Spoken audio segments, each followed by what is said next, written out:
રાજધાની દિલ્હીના વહીવટી વડા અને ઉપરાજ્યપાલ તરણજીત સિંહ સંધુએ જૂની દિલ્હીના ઐતિહાસિક ચાંદની ચોક વિસ્તારની મુલાકાત લઈને સ્થાનિક નાગરિકો અને વેપારીઓ સાથે સીધો સંવાદ સાધ્યો હતો.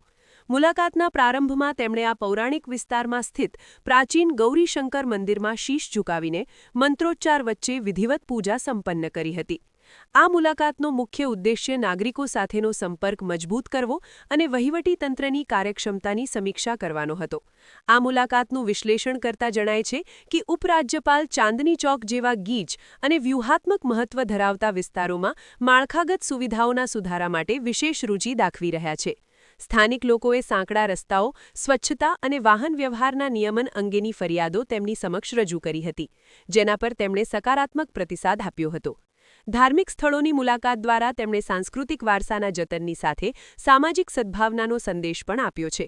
વહીવટી વડાનું પ્રજાની વચ્ચે જઈને સમસ્યાઓ સાંભળવાનું આ વલણ પારદર્શક શાસન તરફનું એક મહત્વનું પગલું માનવામાં આવે છે.